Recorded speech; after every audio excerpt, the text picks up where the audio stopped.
of peace, because I didn't have that journey like you. I didn't get it straight away. I was that guy that was like, why the fuck are my thoughts? Why can't I turn my brain off? Why can't I turn my brain off? And I imagine you get that all the time. People saying, I can't turn my brain off. Yeah, it's such a big part of it, and it's because it's like we train in our brains to go fast, and from the gym environment and the perspective of the masculine energies, like go stronger, faster, harder. Welcome to the Prime Life Project podcast, a place to help you unlock your full potential, both mentally and physically, to become the best version of you. Welcome back to another episode of the Prime Life Project podcast. I'm your host, Daniel James, and I've got a really, really good treat for you guys today. If you're feeling stressed, anxious, worried, worked up about the current situation in the world, I can guarantee you that by the end of this podcast, you'll be feeling very zen, very chilled, and very, very relaxed. Today, I'm joined by Mr. Craig Seaton, who is the leading proponent of breathwork, meditation, and holistic therapies. He founded Way of the Breath and is also the co-founder of Holistic Hub. He's based in Manchester and available to the world via digital channels. And Craig runs individual and group sessions as he shares his knowledge at many retreats and is a regular guest to many leading holistic centers and forward-thinking fitness centers. Craig, welcome to the podcast.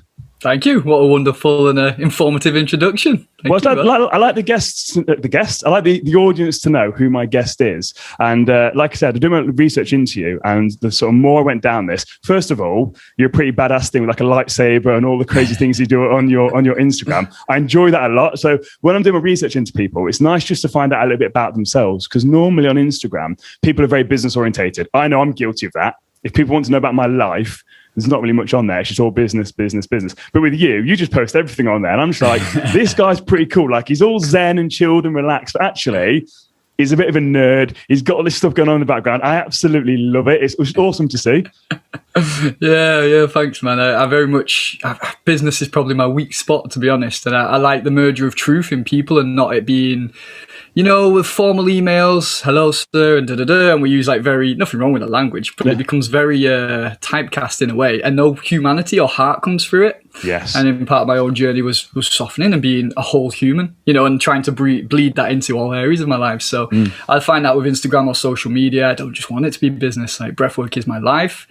And so is being a nerd and throwing the lightsaber around, and so is climbing, and so is food and in the meditation. It's all one thing for me. I love the lightsaber thing. I'm a Star Wars nerd as well. So when I see you doing all this sort of stuff and you're playing around, I've just sat there, and the 10-year-old kid within me is like, dickhead. He's living my dream. Like, he's literally playing with lightsabers. He's living my dream. Honestly, it just made me laugh a lot. And I thought, no, this guy's awesome. I can't wait to get him on the podcast. So with this then, you sort of alluded to this then. Can you take me on a bit of a journey about how you've got to where you're at now? Because this is the thing, when you see to people that are all spiritual and that sort of stuff, to the outside world, it seems like you've always been spiritual. Now, I don't know you. I don't know your stories. This is going to be interesting for me to learn. But what sort of led you on this journey to being this breathwork, meditation, holistic, spiritual person? Well, the story may be long, so if it drones on, or you want to cut it at certain points to go into, please just stop me, because it's like... You'll start talking, and I'll start chipping in, and we'll probably go down some rabbit holes. Do you know what I said about free-flowing conversations? This is what's going to happen. You'll start talking, and I'll be like, oh, let's talk more about that. Let's talk more about that. So hit me with it. I'll get comfortable. I've got my coffee. Off we go. Cool. So I'm 33 years old now, just to put the time frame into context. My spiritual understanding of life began at 24, 25. I was working not as a gym. That was a really funny job. I was working within a gym from the age of 19 upwards. I became a personal trainer. From that, I was really inspired by somebody who helped me in the gym. I originally wanted to join the fire service, and I was like, Gollum, man, just a rake, wasn't a pound of muscle on my body. So I thought, well, if I want to be able to at least pick up a bloody hose pipe, I've got to get to the gym and get some muscle on. So I went to the gym at 19, met this incredible guy there who was so helpful, just gave me all his time. Didn't have much money or anything, and pretty much PT'd me and like transformed my body.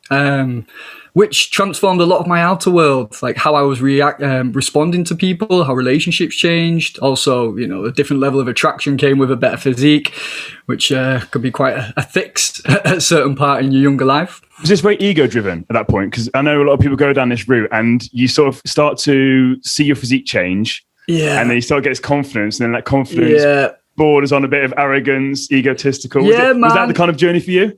Not at that point, but it very much got there. Because when I discovered, like, you know, the different level of attention or the confidence that came with it, like everything, it can always, if you're not in check of yourself, you can go down different paths. Absolutely.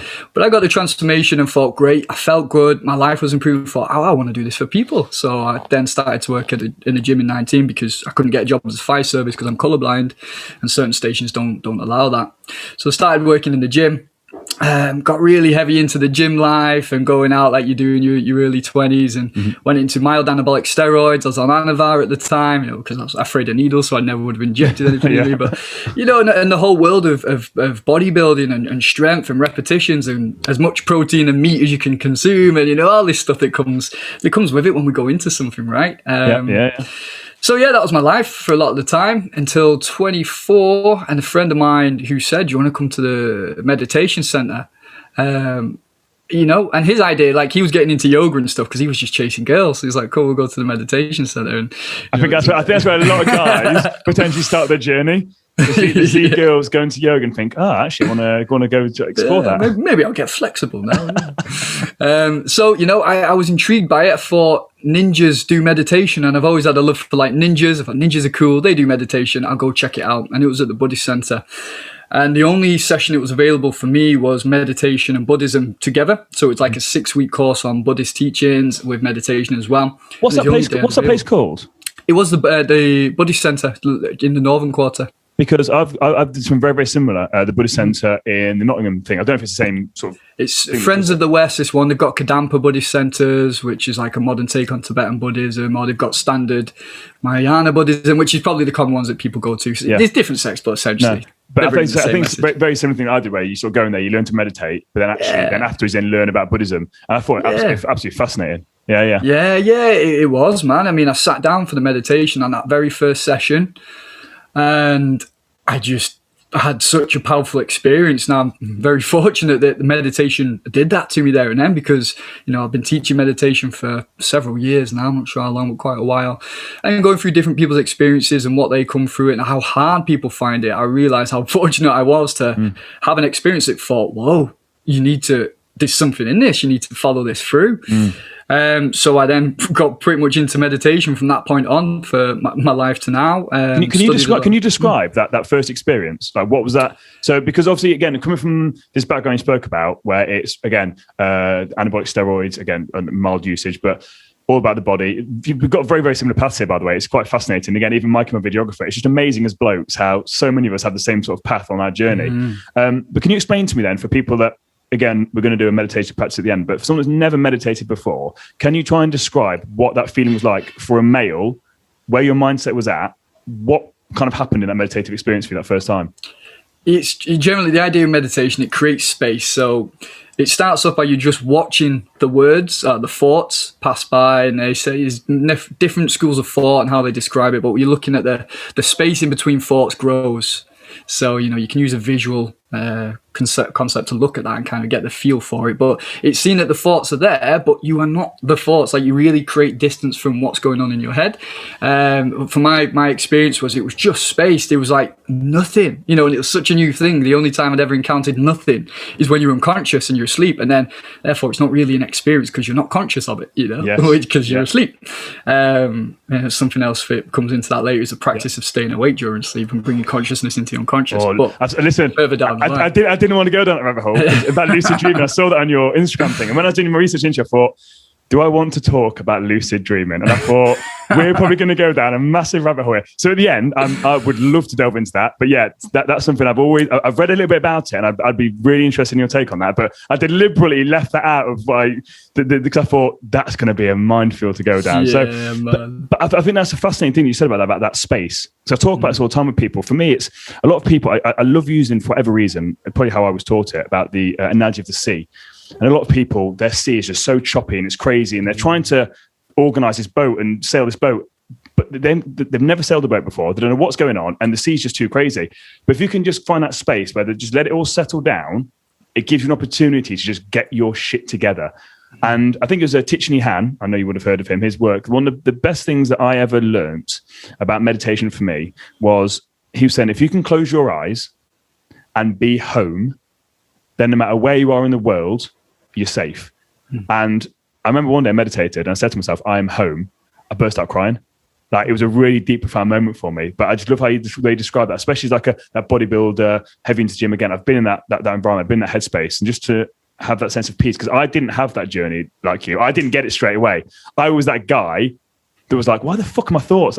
Why can't I turn my brain off? Why can't I turn my brain off? And I imagine you get that all the time. People saying, I can't turn my brain off. Yeah. It's such a big part of it, and it's because it's like we train in our brains to go fast, and from the gym environment and the perspective of the masculine energies, like go stronger, faster, harder, and it's got to be tough and it's got to be strong. We're always, I mean, look at the gym, man. It's tense repetitions. It's never relax. You know, when I started to learn martial arts, and the teacher was like, you've got to soften the body, and it's saying it's hard work to become soft, and I really like that. And it's like, you're right, there was so much tension in my body because everything was squeeze, rep, solid. And it's the same with the mind. We generate that with the narrative of thoughts that we have that goes, think about it this way, like you're thinking, and you've got to think of the next thing and plan ahead and look for security and comparing with that person, and always keeping the content of the mind in check, like feeding it again and again, the same bullshit. Therefore, you can never enter something new or even allow other opinions in if you're always right, because we've been feeding it the same stuff. And meditation goes, it's none of that. There's nothing to feed. It's you start to see the thoughts, you let them go past, and eventually with practice, you will come into spaciousness if you keep letting go again and again. And you know, in that, there's also what they call the ego death, or the lack of personality, because there's no I or memory. Basically, thought is memory, and it's content build up of the past. You can't take that. That can't exist in meditation, because meditation it's everything or nothing. You know, you can't claim anything in meditation, because it's just as much as what the trees are, or what the birds are flying past, or the seas itself. Like, everything's active and moving. Nothing stands still, so you can't claim it. So in meditation, you're just watching, and that's it. And that's how the essence of that is then to take you into living that way, in flow, in relationships. Partners come and go, jobs come and go, money comes and goes. It's when we're trying to grab any one of those things, like we do with thoughts, is when we cause the second layer of suffering. And that's where our problems come from, man. We can't allow the exchange to flow. So when you said about levels of suffering, then can you go a bit deeper onto that? Because that was I've heard a little bit about this, and again, Mikey mentioned it a little bit about ego death. I did a podcast with Mikey, and we weren't going to discuss how Mikey came about an ego death, but it wasn't through meditative practice. Let's put it that way. So plant medicines. Yeah, we'll go with plant medicines. Yeah, we'll use that term. But again, that was really, really interesting about that. So when it comes to the ego death, that's something that's absolutely fascinates me. But can you talk to me about these different stages then? Because I've not heard about this before. So can you talk to me about them? Yeah. Again, it's mainly a Buddhist precepts, and I've spent a lot of time looking at a lot of different Eastern religions, philosophies, not just Buddhism, but they really are all speaking the same thing. But Buddhism's just a philosophy that gelled so well with me, and I'll come back to it time and again. So their idea on suffering, or what the Buddha taught, was the first layer of suffering is that suffering is inherent in life. You stub your toe, there's a level of suffering there. It's pain, right? It's like, ow, bastard, I stubbed my toe. Sorry for the language if to the audience. Craig, I've said this. What episode am I on? This like, we're in the 70s now for podcast episodes. I've been saying probably since episode number 4 that I need to tell my guests they're okay to swear. Mate, I swear all the fucking time on this podcast, so you're absolutely fine. Swear away, Freddie. Free range. Yeah, man. So, you stub your toe, there's a level of pain there. Somebody dies and, passes on from this part of life, like there's pain there. That's like an initial level of suffering. It's unavoidable. And the second level of suffering is what we create ourselves. So that, my toe hurts, and 5 minutes later, 10 minutes, an hour later, you're still like, yeah, I really stubbed my toe and it really bloody hurt. You're holding on to the pain of the past, the way we describe it, rather than going, well, the pain's actually gone now. But no, this happened and the pain is still there. And that's what we do emotionally, mentally. That's what trauma and condition is. So we have to work with trauma and condition in a different way, because again, the I, or the self, the personality, holds on to these things so dearly. And a lot of that is because we've not completed the energy exchange in ourselves in the first place. Very difficult to do when you're young, where most of our traumas come from. So it's a separate thing in its own way to work with it. But yeah, seeing the things with suffering, like, I hate this. At the moment, you've got mask, no mask, vaccine, anti-vaccine. You've got Man United, you've got City, I hate the other team, whatever. We create that suffering by holding on to, they've done this and I don't like that. So that point of suffering is illusion. Like, we make that up itself. Yep. The initial point of pain, yes, but the extra we add to it, the ingredients, the words, the labels we put onto it, we create it ourselves. So I think that's the most interesting thing that we tap into this. Like, most people in the world live in that pain and that suffering that they create. And the biggest thing is they don't understand that they're creating it. And this is something I talk to people about all of the time. It's like they're living in this world of pain, and kind of what you've alluded to here with meditation. It's like meditation puts you into the present moment, where the only thing that ever is just the now. But so many people, their body, their physical body's in the present moment, but their mind is in the past experience. And again, as you know, the brain does no difference between a thought and reality. So when they're living in that state of stubbing their toe, their body literally thinks they're stubbing their toe again and again and again and again. And nowadays, we're just bombarded with this constant negative energy, this comparison, this, again, the football thing, or the coronavirus, whatever it is. And it comes from such an unhealthy place, again, talking about the ego and stuff like that. But we have to be right. There's no give and take. There's no ebb and flow. It's my opinion. Yours is wrong. If you don't agree with me, you're a fucking moron. And where do you think that's come from? Like, what do you think's fueled that? Because knowing what you know and knowing what I know, we know that people's suffering is caused by themselves. But why? Why do you think that is? I think it's down to a sense of self and security. Like, I wear this t-shirt, this is me, these are my colors. If somebody else wears that t-shirt, they're copying me. You know, they're not allowed to just originally have that idea themselves. They're infringing on my sovereign individuality. And it's the same with thoughts and ideas. It's like, well, if that person's not agree with my idea, I have to potentially reassess how I've lived my life or think about something different. Nobody wants to do the work on themselves, really. Like, we just want to be in bliss, or the world is how we see it. Because understanding that the way that our brain has interpreted life or our past experience need a different manner of reflection, it's hard work and it's painful as well to maybe admit. I mean, we even struggle to say sorry. You know, it can be difficult for us to own up to our own issues. It's starting and things like that. So, yeah, I mean, we have borders in countries because possession and ownership, and we have borders in our own mind. This is what suppressive emotions and memories and repressed emotions and memories are in the body, the shadow element. No, I did those things, but I'm not going to look at my shame or my guilt. Or for me, it was dealing with anger. My father was very angry as I was growing up, so I would suppress any thought of anger because I didn't want people to feel how I felt. Therefore, anger doesn't exist for me. Rejection. I'm pushing it out, which means I will then react, or it will come through in other ways of manifestation because I'm not looking at the whole picture. And then you just anybody that would question things or say things about anger, that element of me that wants to deny the reality could be like, no, that's not true. What are you saying that for? Like, you don't know me, all these other things, rather than going, oh, let's listen to this person's opinion. Maybe I can use that for my own development or growth. So, yeah, it's just so difficult for us to want to accept outside opinions when we think we are something and we think we are solid, because we're essentially always looking for security, which is trying to grab stillness in a world that's always moving, a world that's always changing. And we want it to be secure and as is, but it isn't like that. And only when we kind of access that frame of mind through one way or the other that we see that you are allowed to change. You know, you can be whatever you want and be whomever you want, but you want to do it within line of your heart, so it's not so wishy-washy in a sense, but then you're free to change and you can allow people to be who they are.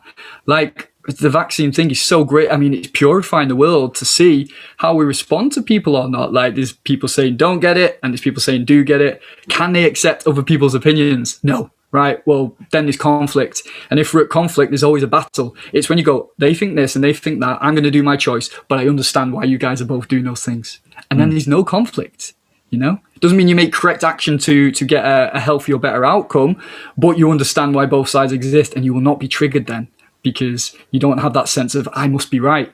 Because reality is ever changing and there's no end to it. Terence McKenna has a really good quote. He says it's immature to think that reality has an end or that it has a stop point. Like, it's immature to think on that. And it's like, wow, you know, it puts my intellectual mind in place for somebody who wants to know and has to read the next book and do the next course, and causes nothing but pain over time because it's just accumulation of knowledge, which isn't lived experience. You can read all the books and do all the courses, but that isn't life. You know, Sadhguru says that you can dissect the frog, see its heart and its lungs, but you won't find life in there because you've dissected it. It's no longer alive. Words are not alive when they're in their head, or thoughts are not alive. Life is, you know, the experience of living. And you can only get to that when you get out your head and Mate, stop labeling. Fuck my life. Like, how good is this already? Mate, I'm sat here. Normally, I'm really good at taking notes, but I'm too engrossed in what you're saying to take notes on what to. I'm like, mate, this is absolutely. This is why I wanted you on, because I knew that this is the level we'd talk on. And this is, I think, once people understand this concept, again, I talk about it a lot, my other guests talk about it a lot, but when you live it like you live it now, like how you're living it now, you can articulate it in such a special way. And I think people are constantly looking for this magic pill, this book, this course, this person, this car, this house, a number in their bank account to sort of have it. But you can't have it because then the world changes and it shifts. And it's that constant thing of, you just need to accept that it's going to change. And you have to take, I think this is the biggest thing, people, they don't take personal responsibility. They want things externally to happen, but they don't want to do the hard work. So I just want to unpick a few things that you said here, because you spoke about when you were younger, like having this anger and these built up feelings that were sort of there and they were suppressed. From my experience, I believe a lot of people, especially our age, so I've just turned 32, we're very, very similar age, and Mikey's slightly younger than us, but our sort of time frame, I think from what we've learned from our parents, and we went through at school and stuff, time seems to be a little bit different now. I think we are the most emotionally fucked up generation, because we just told to man up, shut up, deal with it. And there was no mindfulness. There was no meditation. Well, obviously it was around, but it wasn't to a level that we sort of knew. So can you talk to me then about that, about why we suppress our feelings and what can we actually do about that? Because that's a big thing for people. They're suppressing, but they don't realize that they're suppressing. So how did you do it? How did you realize you were holding on to all this anger? And was it meditation and breath work that helped you with this? Or was there something else alongside that? Yep, it was holistic practices, meditation, breath work. I've worked with some great people. But really, the simple way to figure these things out is when you get triggered. It's that simple. So when you get lost in anger, frustration, if something like simple can make you really sad or upset, or when you get scared or you get anxiety, these are what we call triggers. And they're just to say there's an emotional reaction going on with you because you're not okay with the external environment. Something's occurring in the external environment that's causing you to feel these things, and that will be the unresolved trauma. That will be the thing that's suppressed and pushed down. So that's how you remove it all the time by just recognizing it. You can get to that through conversation. Film is a big catalyst, might be the right word, but the film was a big catalyst for me to recognize certain things in myself. Like I love films like Blade Runner or TV series like Mr. Robot, and things where the main character was kind of alone and he was searching on his journey but didn't feel like he fit in somewhere.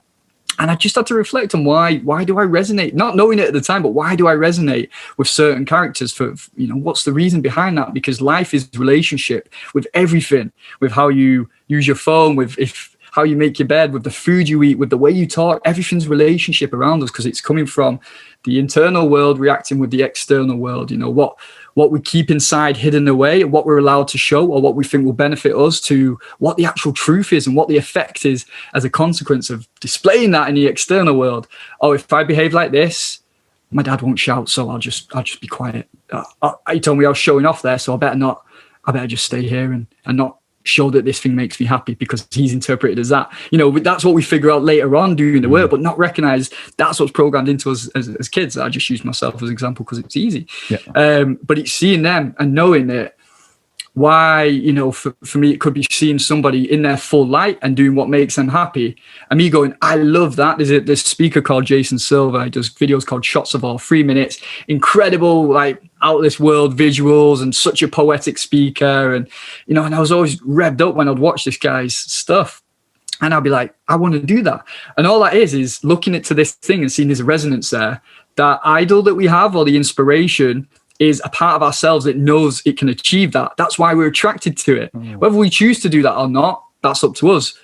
But, knowing that I love to speak, and you very kindly said I speak elegantly. Thank you for that. Honestly, Brit, mate, you're doing it right now. And again, Mikey's agreeing in the background. Chris, it's very rare that when I'm doing this sort of stuff, I talk to someone and I'm having to process the information that you're saying.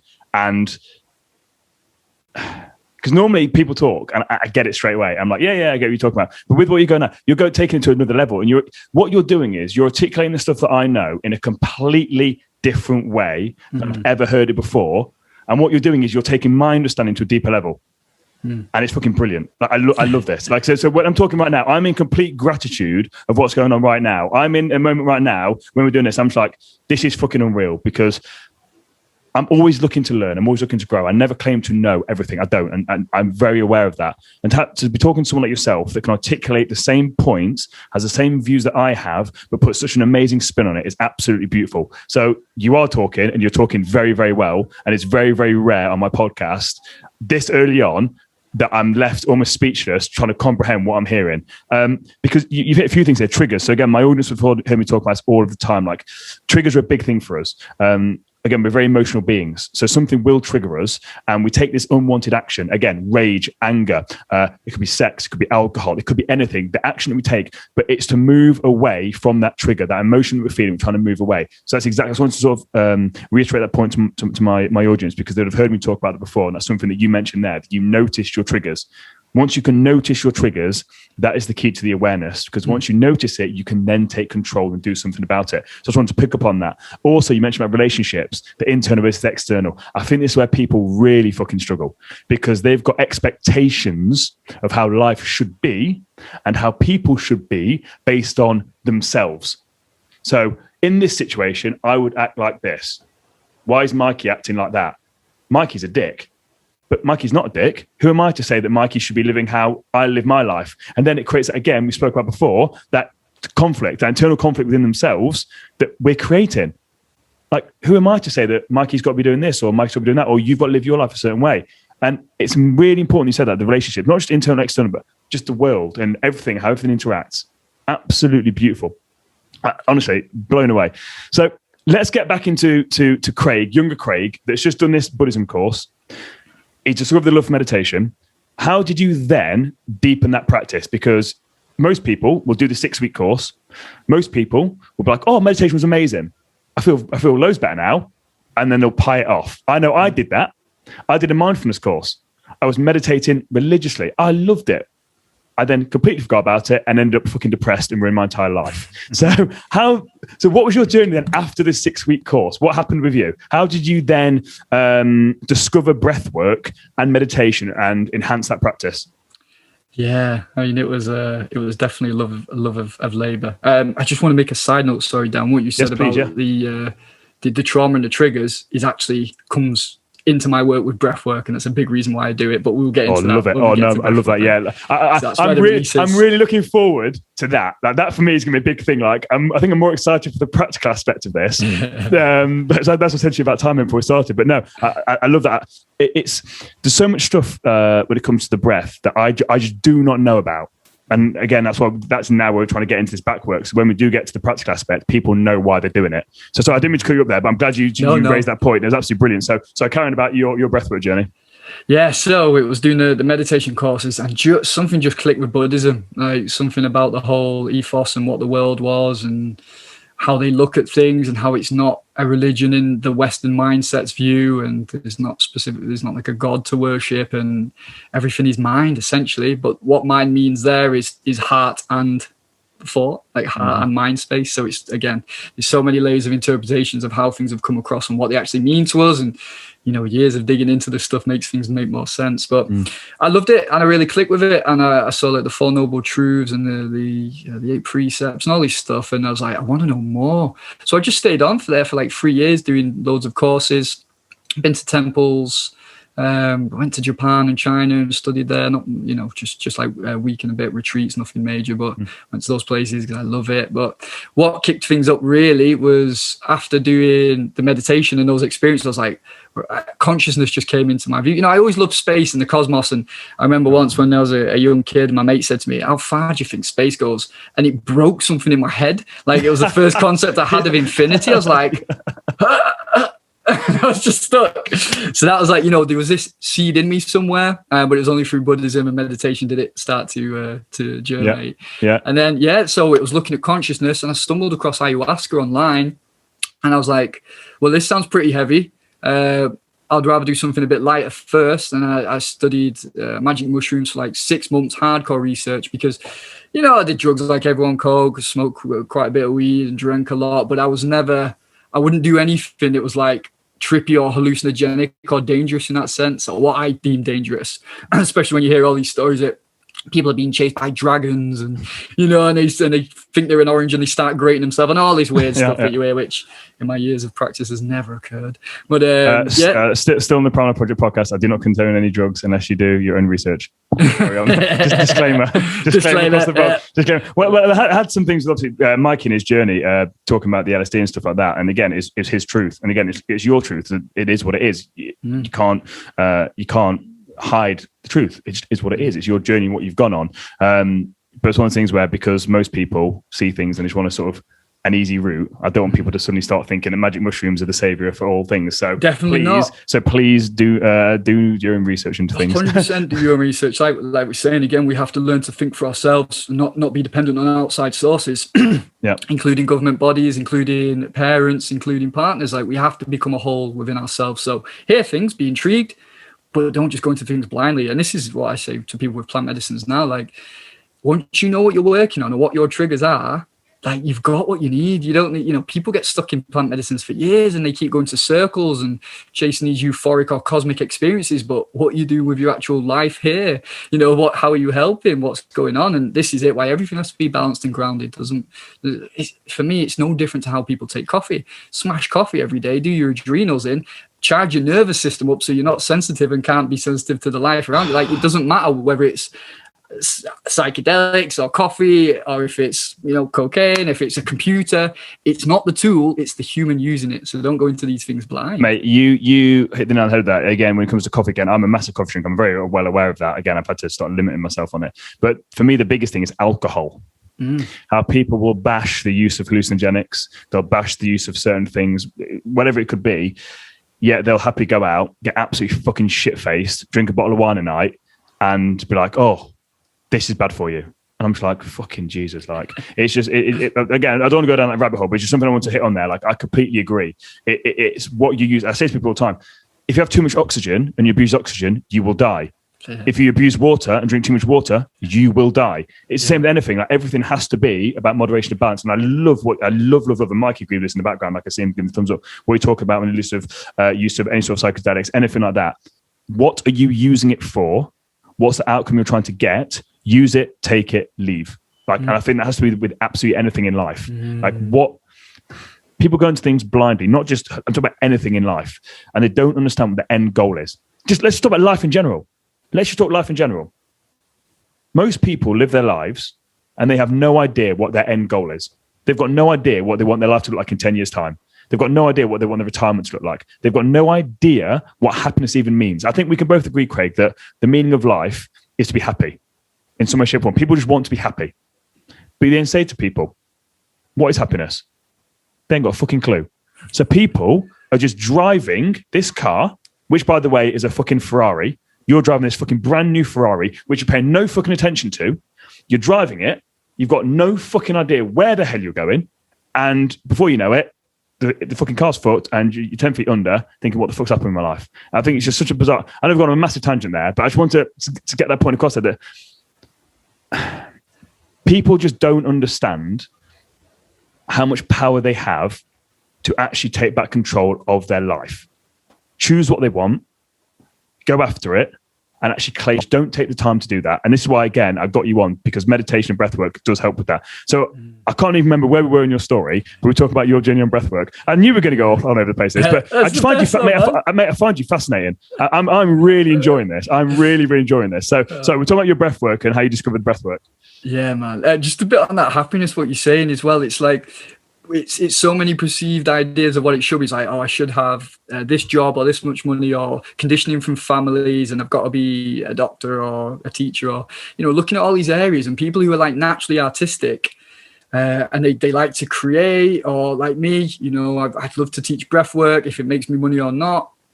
that really isn't the pull for me. And again, it's whether are we searching for security? Do we want status? And if you want them things, fine, but be honest about it with yourself, and then get those things and see if it works out for you or not. But it's like, I speak to my friend, and she's grafting in jobs that she hates year after year after year, when she just wants to play and make music and draw. Well, then settle for a lesser job that probably gets you less money, but a smaller apartment, but you can do what your heart wants to do. And then you'll find your environment will be better because of that, And it's like just having that idea that if you can tap in, as cliche as it is, tap into your heart, what you love doing, build your life around that, everything becomes a hell of a lot easier because you're in your source. It's like, I see everybody as, it's a field of flowers. Every flower that comes out, it makes up the meadow, different colors, different sides of flowers. It makes the whole meadow, but everyone is unique and individual and on its own for a reason. Like if you're all trying to be the same flower or grow a certain way, like then you've not got variety and you've not got color and you've not got life. It's all trying to fit a certain mold, but it's got to be individual. And going back to what you said, actually, the answer of what we're looking for things to be right in our head and for security is because we're afraid to be an individual, a true on its own individual that coexists in other energy fields with other people. Because you'll know, man, when you're on your game and doing your shit, how much you're helping people because you're in your zone, not about them. Your zone, your flow will pick them up. And that's how it works. Energy transfer.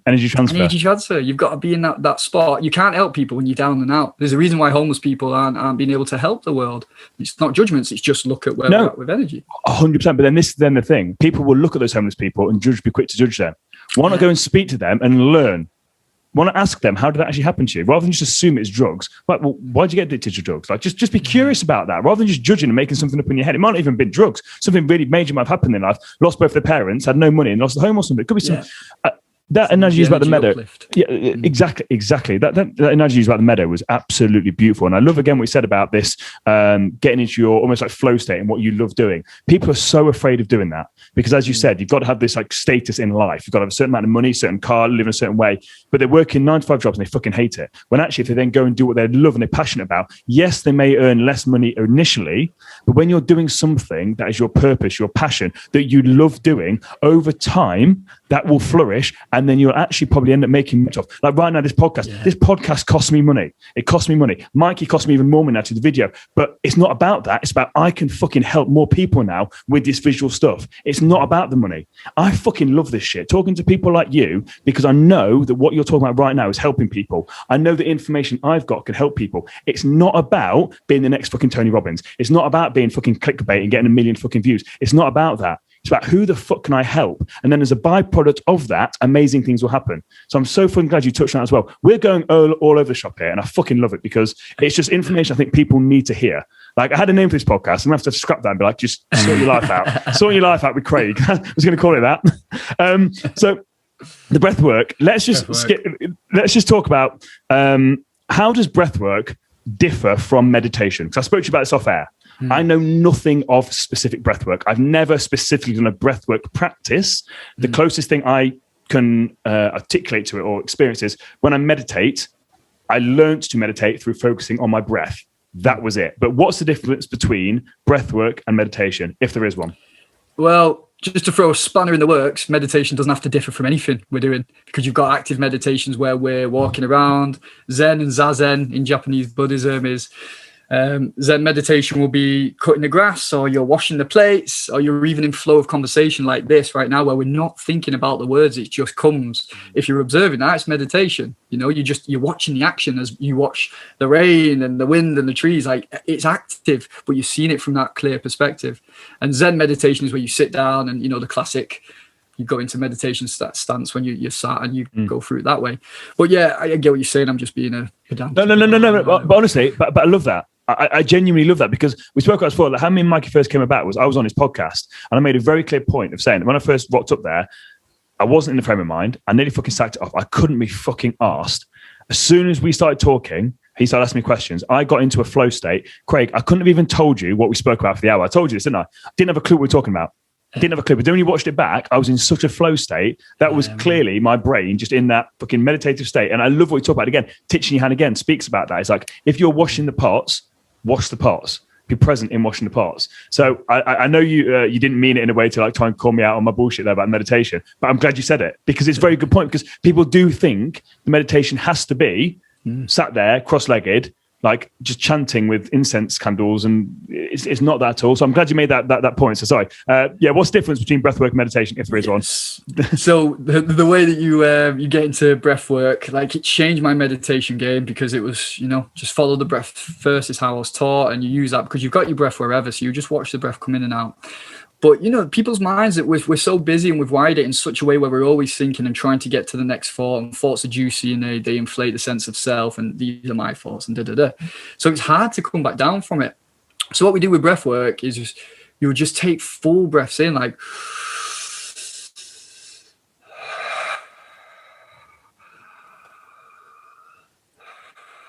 and you don't stop. It's continuous flow of breath, and through that continuous flow that's coming right down, from breathing into the chest, we stimulate the sympathetic nervous system, which is your fight or flight response, tension, anxiety. So just by the day, checking right now as I'm speaking, where's your breath going without you fixing or controlling it, see where it is. Most people's like to the top of the chest, or the mid to top of the lungs.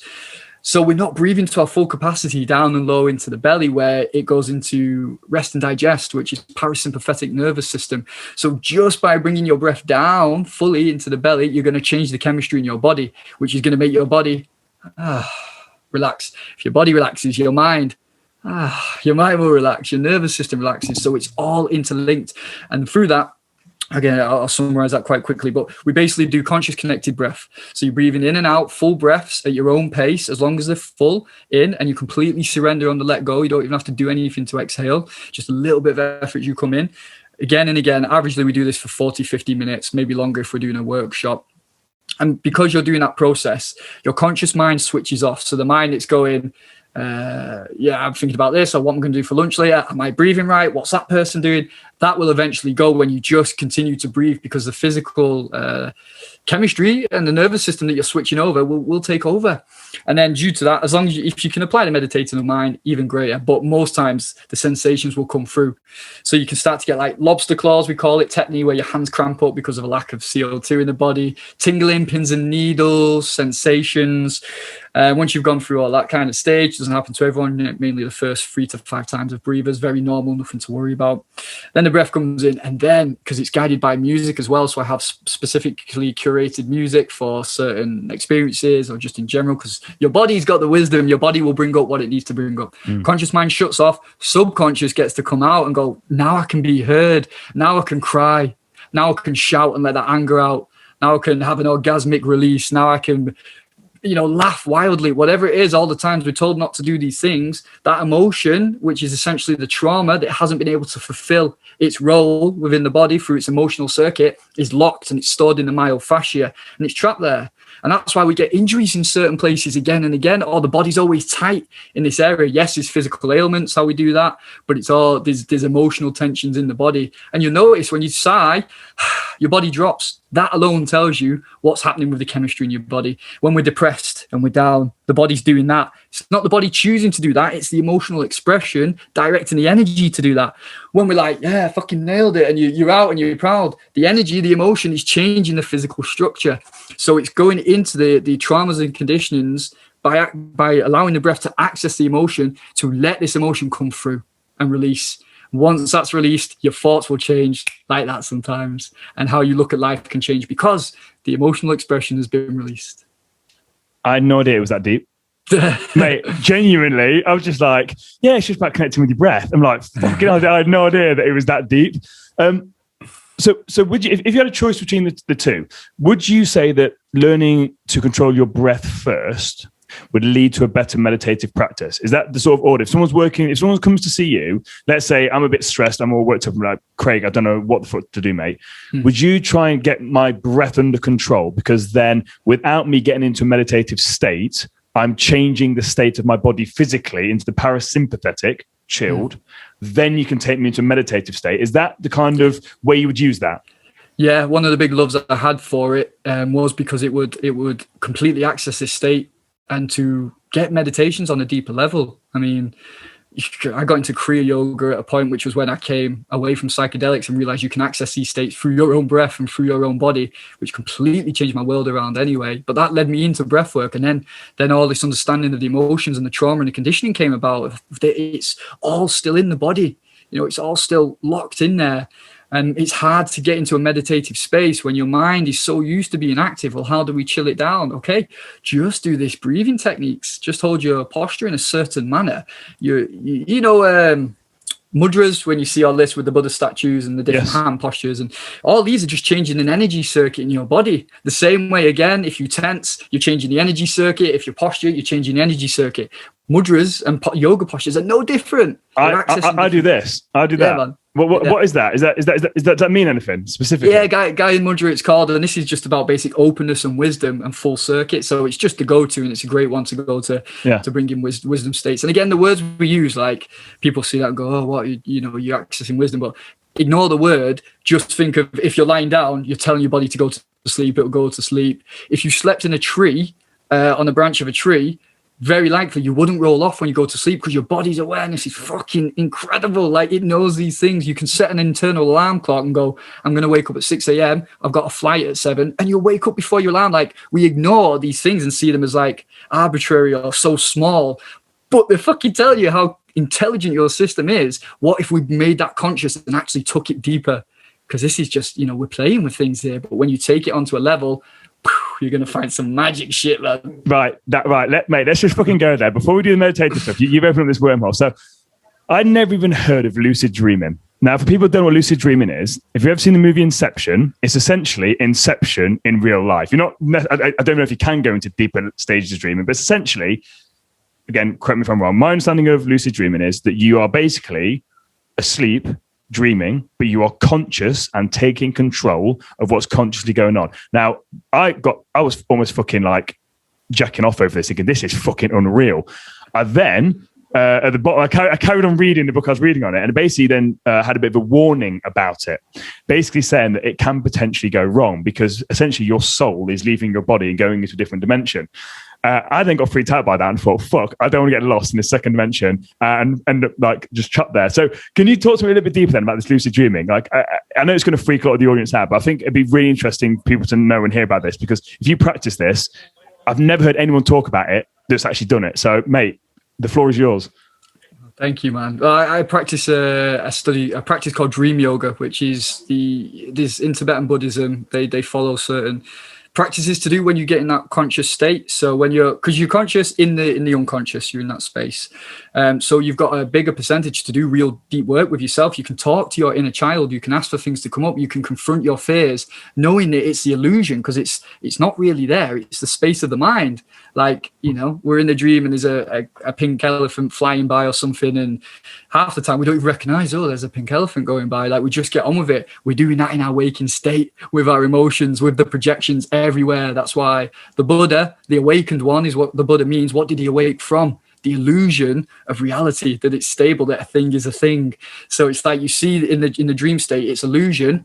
All the dream state is it's another layer of reality. The point is to bring that down into the third dimension here and see that, yes, there's matter. Like, if you let me give an example. So say you see a dog in a dream and the dog's like all nice and friendly, like, oh yeah, it's a dog. And then you think, well, what if that dog bites me? And then the dog will turn angry or evil because of your thought, because you're in your mind state, you're in the mental realm, right? It's that instant. You thought it, you've created it. That's what we're doing in this world, in this part of life as well. We're using the mind to create it. And when we can see past that, we get your Neo in the Matrix on, man. You become enlightened, you become the one. You understand how the illusion works. Not that it's not real when I say illusion, because it is real.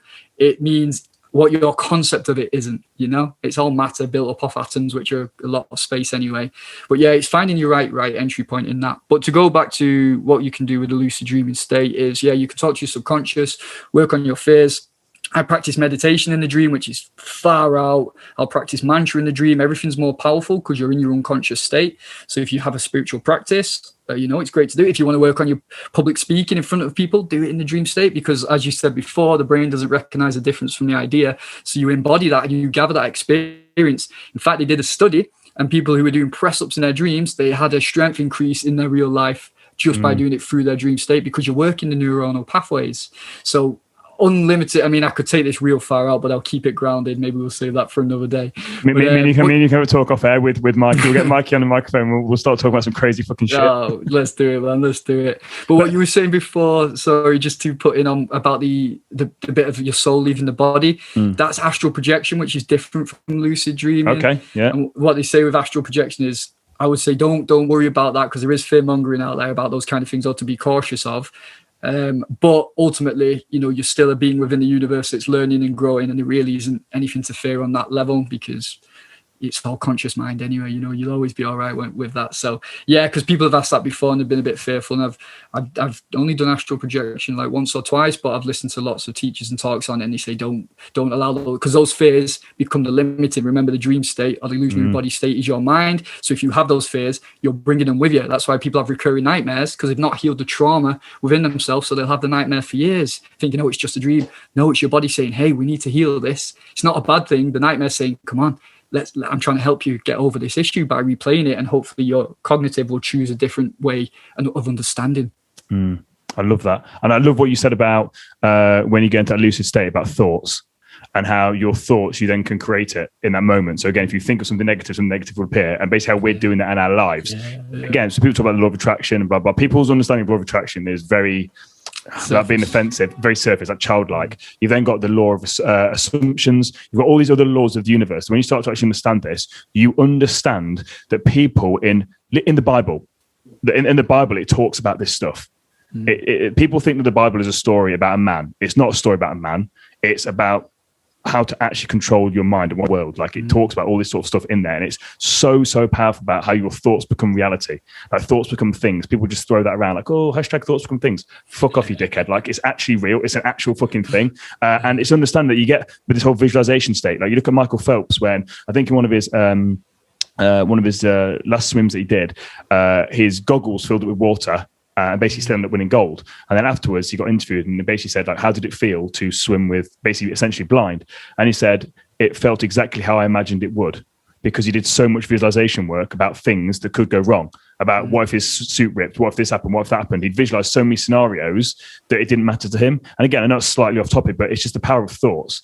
Like, that once you understand the power that your thoughts have, it will completely change how you see the world. And for the listeners of the podcast that understand why I'm getting people like you, Craig's on, why I've got Mikey on board, why I spoke to Owen, it's because I want to open your eyes to this stuff, because we are not fucking told this. And again, Craig is nothing special, no offense. He's just a messenger from all the stuff that he's learned from other people. All these other people that Craig has learned from, these people have been around and been passed on from generation to generation. This stuff has been known for a very fucking long time. And us in the West, because we're so fucking stuck on these stupid fucking things, are like, we are completely lost the ability to understand the power of our thoughts. So I just want to unpack that there, Craig, because you sort of mentioned in passing about the thoughts in lucid dreaming.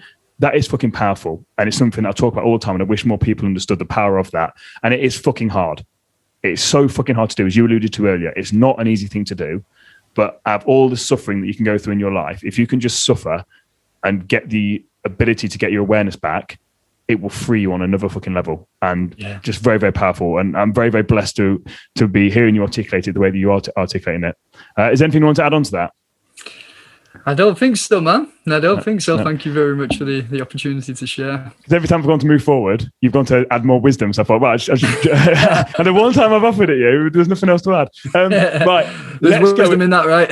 Exactly. So because I'm really, really cautious and conscious of your time, let's go into some breath work, if you wouldn't mind. Again, 5 to 10 minute worth of breath work, if that's cool with you. And then you said you want to add on a bit of meditation onto the end. Is that still something that you wanted to do? Yeah, we can bang them both together. We'll do a few minutes of breath work. Yeah, I'm in complete control with you. You are in control here. This can be funny because I've never seen myself meditate, and I've got all these cameras on me. I know Mikey's just going to pin it straight on me the entire time. Yeah, I know. Do you mind if I play some music, Dan? Is that no, it's absolutely fine. So for people that are doing this right now, is there a specific place they should be in? So obviously some people listen to this when they're walking. So I'll recommend people to go back. What sort of state should they be in? Should they be sat down, lying down? What kind of state should they be in doing this? You can do either. You can be sat down, you can lie down. I would recommend lying down for the breath work because it generally helps people relax a little bit more. But if you have quite an active, if you're prone to falling asleep, you can stay sat up. If you've got an active mind, it's better to lie down. But yeah, either is fine, really. There are just some contraindications if you've had epilepsy, psychosis, high or low blood pressure, PTSD, COPD in the late stage of pregnancy. We just ask you to breathe through your nose. You can still take part in breathwork, but it's just a constant flow of breath. So just a disclaimer for people taking part. You're going to be fine because we're only doing a short amount, but that's there if you've experienced those. Awesome. Love that. Right, over to you, Craig. I'm at the mercy of you. Yeah, thank you. How long do I have? Sorry, Dan? Mate, as long as you want. Again, for people that are just starting this out, I'd say maybe 5 to 10 minutes of the breath work. Okay. And then maybe 5 to 10 minutes of meditation, if that works for you. Yeah, that's great. Let's do that. Awesome. Okay, so for the breath work, I will give a demonstration of what we're going to be doing. It's just going to be conscious connected breath, which means it's a consistent flow of breath in and you release the breath out. So it will sound something like this. The mouth comes open.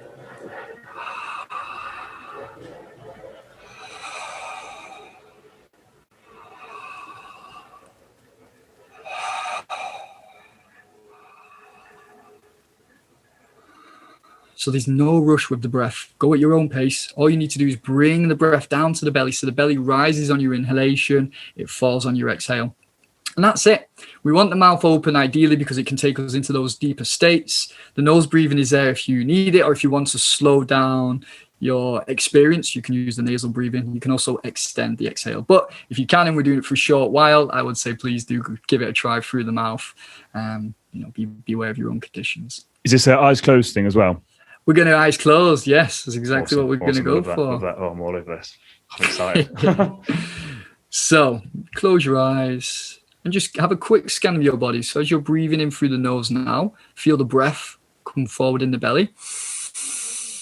And exhale through the mouth with a sigh. Soften the muscles. We'll do 2 more of them. Deeply in through the nose. Breath enters the body. Soften the muscles, release, exhale. And a 3rd and final deep breath in through the nose. And just really feel your lungs, front, back, sides, diagonals, all areas of the lungs fill up. The belly rises, the bottom of the belly. And then release that breath through the mouth. Wonderful. Now allowing the mouth to open if you were about to eat a piece of fruit. We're not forcing it down, we're just letting it relax open. And continue to breathe in flow through your belly. So the breath comes in, the breath goes out. The breath comes in, the breath goes out. There is no rush.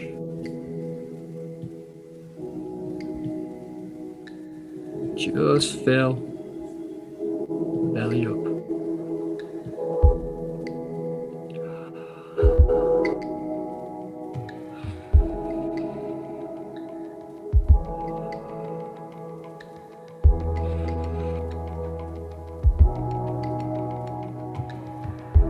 Let go of any thoughts in the mind. We eliminate self and other, and we breathe with what is with us right now. We access the present moment, not using the mind. It's constant flow of breath in and out, with no pressure to get anywhere with it, no expectations for something to happen.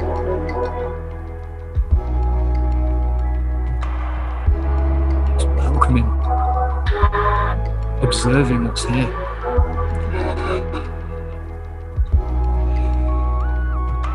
Allow sound to travel with the breath. We allow movement if it feels right.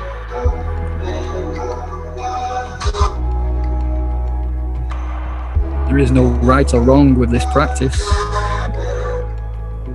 There's a consistent flow of breath.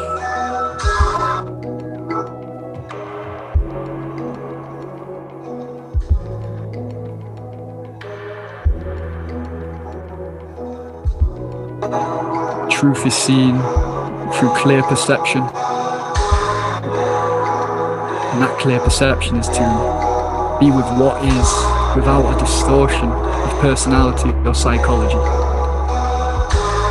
The breath is your way in.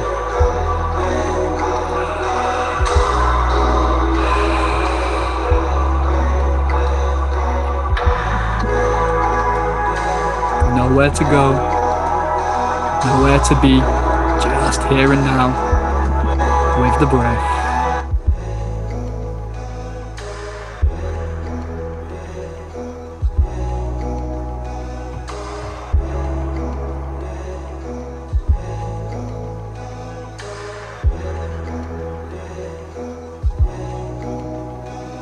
A new experience can only come when we're not looking through the eyes of the old, through memory, through projection of expectation.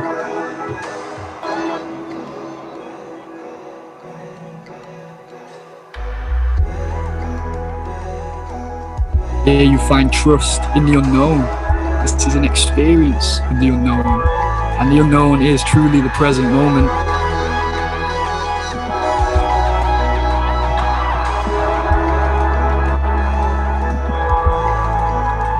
There's nothing to contextualize, to compare, just being with what is through the breath.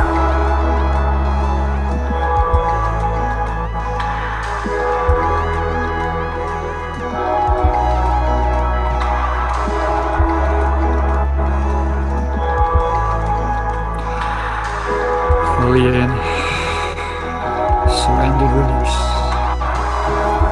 ensuring the belly rises and falls.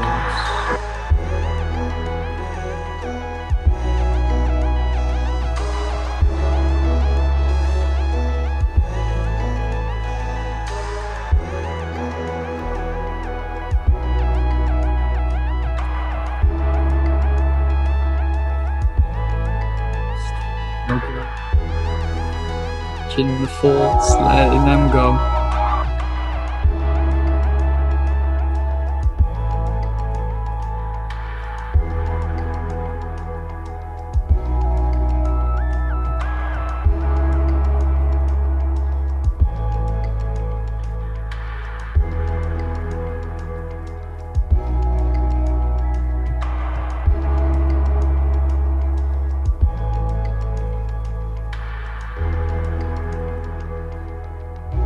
Bringing the breath to the nose, so we can close the mouth gently and begin to follow that same stream of breath through the nose.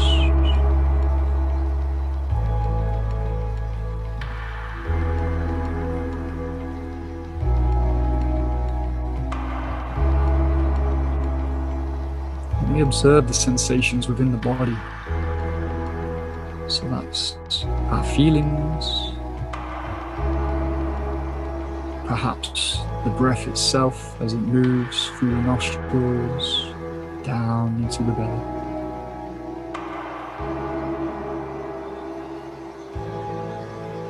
The mind is a tool of observation.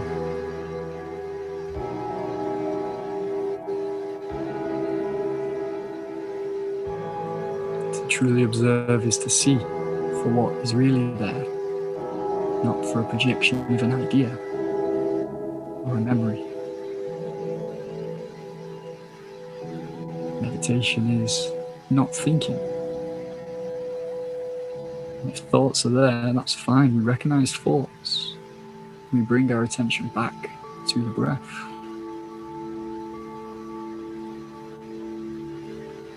And it's also not something we can force. We can't demand meditation from myself.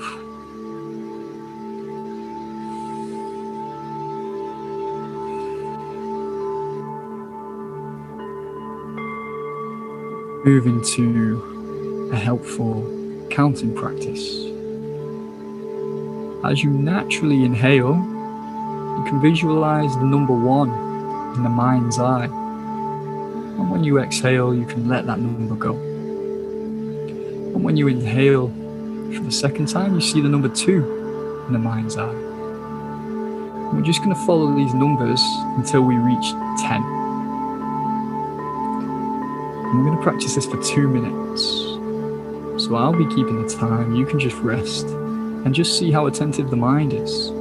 If you make it to 10, fantastic. If you make it to 3 and get distracted by a thought, fantastic. Every time you catch yourself in a thought and it disrupts the counting, you are becoming more aware. You're scoring a goal, so to speak. So follow your breath, count the number on the inhale. If you make it to 10, simply restart.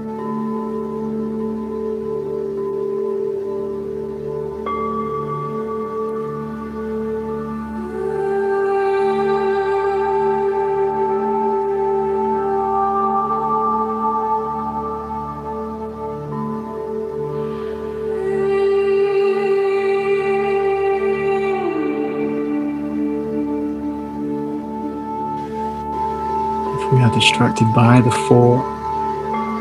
We acknowledge that, we let it go, and we come back to the breath. This is how we develop a sense of awareness in meditation. It's also how we understand those 75 to 85,000 thoughts a day can pull us in so many directions. Here we develop consistent attention.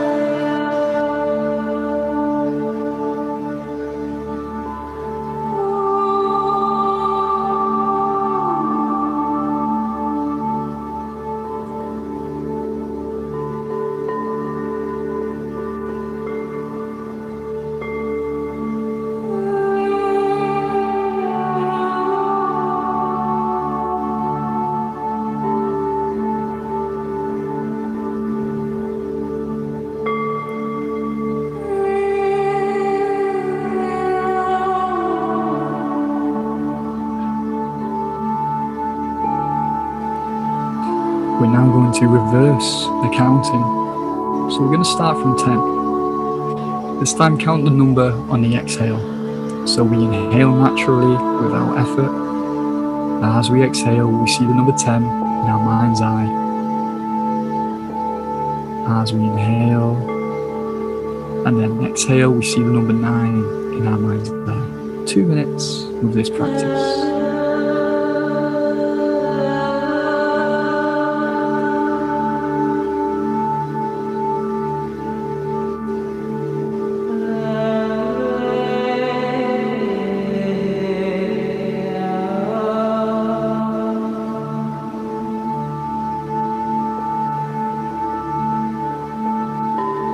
Generally, the slower and more patient we are, the easier meditation becomes.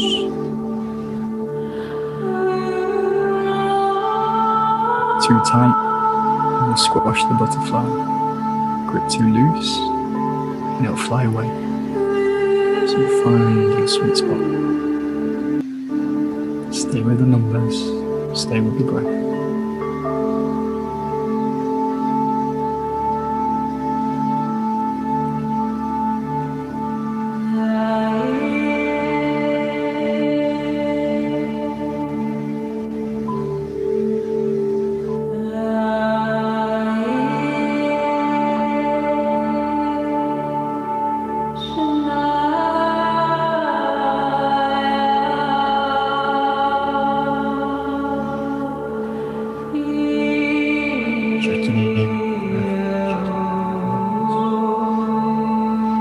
Letting go of thoughts.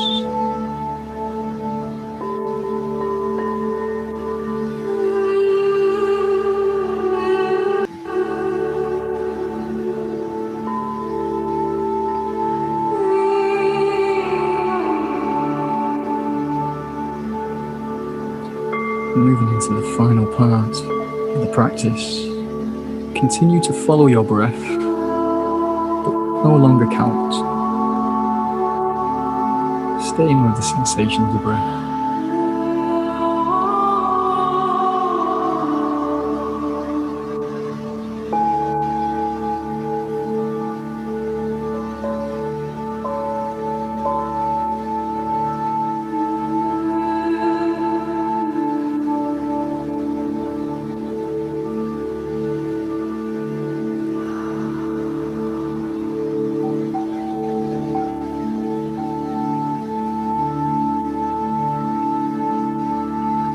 Any thoughts fly past the mind's screen like clouds obstructing the sun.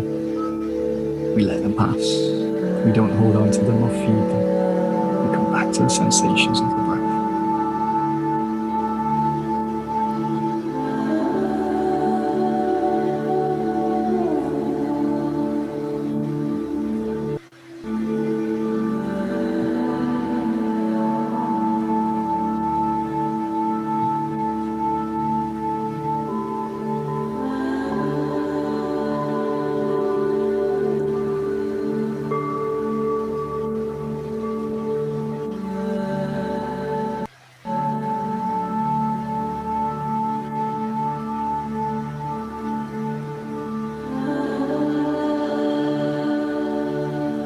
Nowhere to go, nowhere to be, just clear.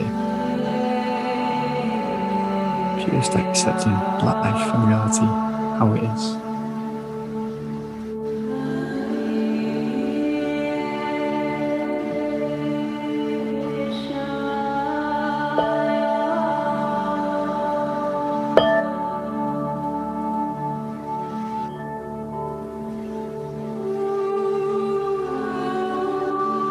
Taking a deep breath in through the nose, releasing through the mouth. Just observing how the body feels. Not so much with words or commentary, just experiencing how the body feels. Are there pockets of tension? Areas of softness? Do we feel aligned or lopsided? Using awareness.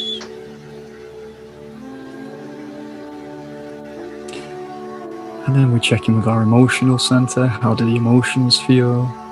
Balanced and settled? Perhaps something has risen up for our attention. Always knowing there are no right or wrong, just indicators, showing us something about life, about ourselves.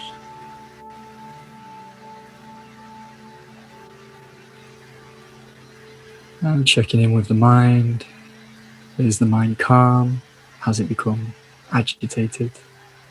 Is it relaxed?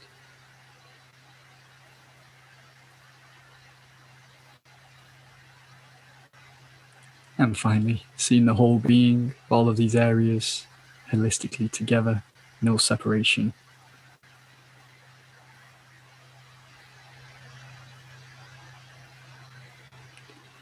Sending a thought of gratitude to your body, to your cells, to your muscles, to your organs, for the incredible jobs they do carrying us around through life. How amazing it is to have this body. Taking a final breath in, let go, and we steadily open the eyes, bringing yourself back into the room.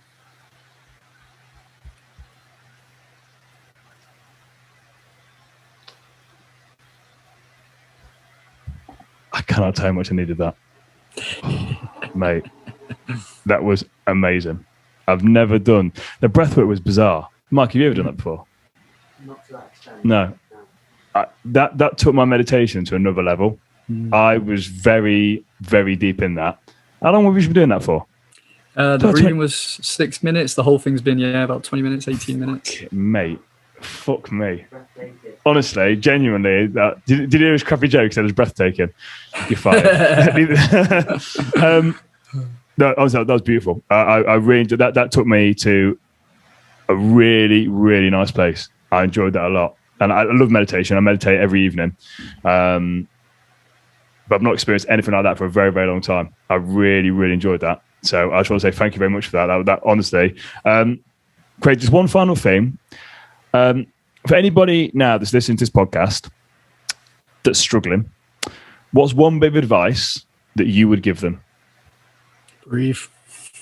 Literally breathe into it. I think that what we struggle with is we're unhappy or at unease with something, or we feel like we can't change something, and there's always somebody who can help us. There's always a way to figure things through, whether that's just detaching and letting go of something. Through lockdown, it was really difficult for a lot of people, feeling alienated or alone. But as you said, with touching that hand, if you can breathe into home where you are now, it can change everything for us. But it's difficult when our value system is on things outside of ourselves, like friends or partners or money. So it's, this is why spirituality was so beneficial for me. And it doesn't have to be that for people. It can be understanding life or nature, is that you're connected to all of this. You're never alone, and life is full of abundance.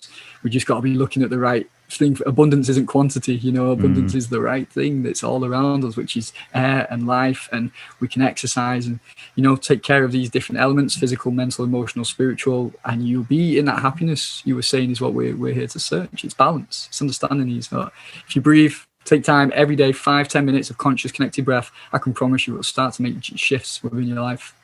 No, I can also completely agree with that and back that up from personal experience. It does absolutely change your life.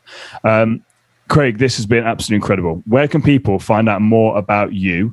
What's your social medias? And where can people find out about actually working with you and doing some of the group stuff? Is that all on your social medias? Yeah, man, it's all on my Instagram. It's kind of really how I only operate from there. When my handle is Craig_Seaton 02, as in oxygen. So there's an O2 there. I had to slip that in. But yeah, my work's on there. I do online breathwork sessions every Tuesday and Thursday, 7 to 8 p.m. in a group. People can do drop-ins if they want. There's no contract around. Just come as you like. And I do workshops at least once a month. I did normally teach in a local facility around here, but they've put breathwork off to September because they're a bit, corporates with current climate and breathing and whatnot, even though people are gassing out in the gyms, but never mind. Yeah, my next workshop's on the 26th of this month, which is a 2-hour workshop where we do that breathing that you did for 50 minutes. Like we just go in for it. There's a bit of movement and breath styles at the start. It's guided by music. There's a lot of lovely energy in the room. And, when you feel somebody released, like they might cry out or shout or laugh or whatever it is, and you realize, oh, I can let go as well. So, being in our authentic self, it allows other people to be in our authentic self. Again, how we're all connected and got to go to our own light. So it's a powerful experience. No, I love that. And again, Mike, you'll put your Instagram across the bottom there so people can go find out more about you. Honestly, mate, from the bottom of my heart, I've really enjoyed this. I genuinely mean that. Again, I know Mikey and Chris have in the background as well. I know my audience are taking value from this. So again, you guys know the drill. If you take any value from today's episode, please don't forget to like and share it with a friend. If you listen to this on YouTube, don't forget to smash the subscription button, give us a thumbs up. And again, don't forget to leave us a review. But just share the love. Help us help as many people as possible. Again, this episode, I know you're taking some value from it. It's been absolutely incredible. But Craig, thank you very much for your time. And I look forward to chatting with you again soon. Thank you very much, man. Thanks for having me.